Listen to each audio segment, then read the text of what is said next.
Bismillahirrahmanirrahim. Assalamualaikum warahmatullahi wabarakatuh. Perkenalkan, nama saya Mirna dari kelas 31F Prodi Pendidikan Guru Sekolah Dasar atau PGSD Kampus Bone 6 Universitas Negeri Makassar.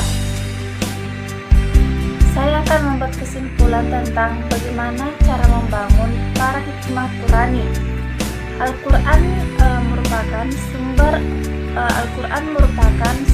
utama agama Islam.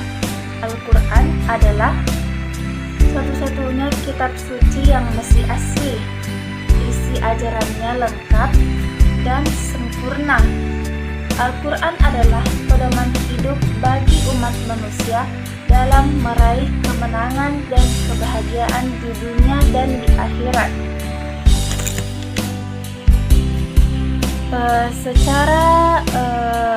Secara terminologis, paradigma adalah cara berpikir berdasarkan pandangan yang menyeluruh dan konseptual terhadap suatu realitas atau suatu permasalahan dengan menggunakan teori-teori ilmiah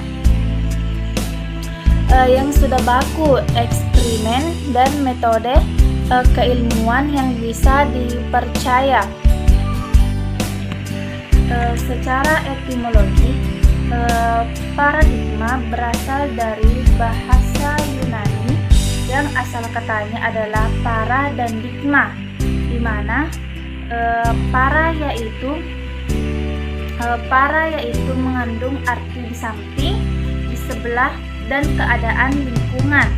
Sedangkan digma adalah sudut pandang yang teladan, arketip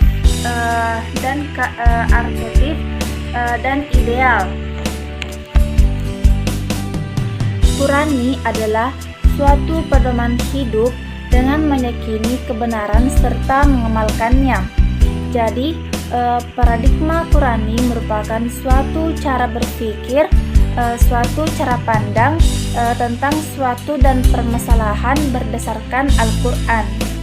Fakta sejarah bahwa kemajuan kedamaian telah dicapai pada masa keemasan Islam adalah salah satu wujud aktualisasi Al-Quran sebagai paradigma kehidupan.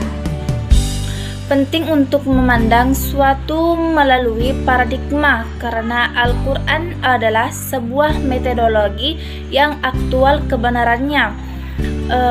Al-Quran merupakan sumber hukum yang mutlak dan acuan moral yang efektif. Insya Allah dengan melihat segala hal melalui paradigma Al-Quran, masalah akan terselesaikan dan akan ada kebenaran di dalamnya untuk menuju keselamatan.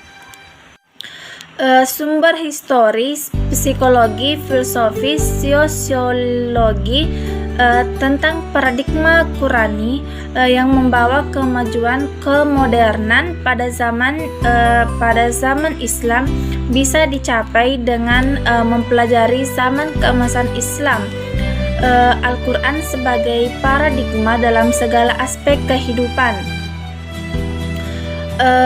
Di zaman ini, generasi tabi'in menjadikan Rasulullah sebagai panutan dan Al-Quran dan hadis sebagai sumber ajaran yang diimplementasikan dalam sehari-hari.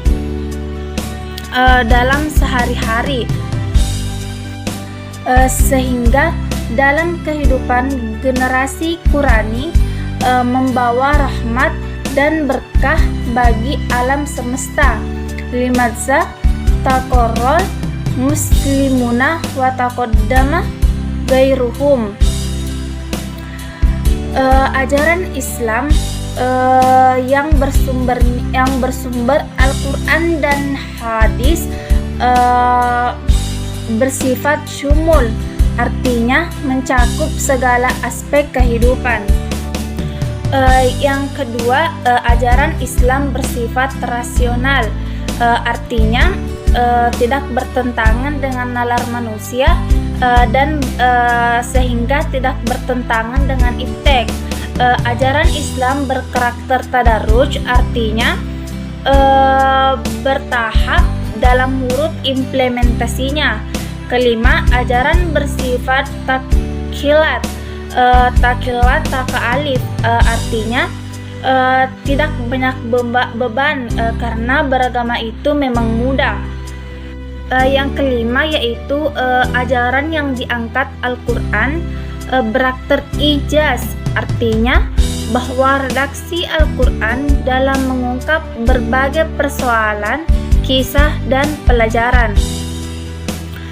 Bagi umat Islam, kemodernan tetap harus dikembangkan di atas paradigma Al-Quran.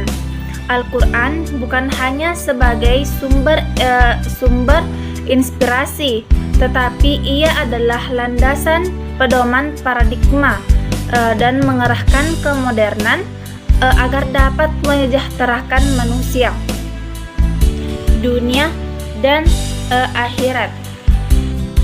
Al-Quran diturunkan secara bertahap sesuai dengan peristiwa di masa Nabi Muhammad SAW untuk menantapkan dan memperteguh dakwah Rasulullah SAW di masa.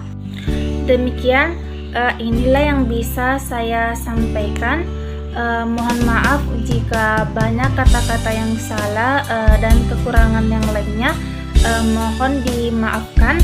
Wabillahi taufik wal hidayah. Wassalamualaikum warahmatullahi wabarakatuh. Terima kasih banyak.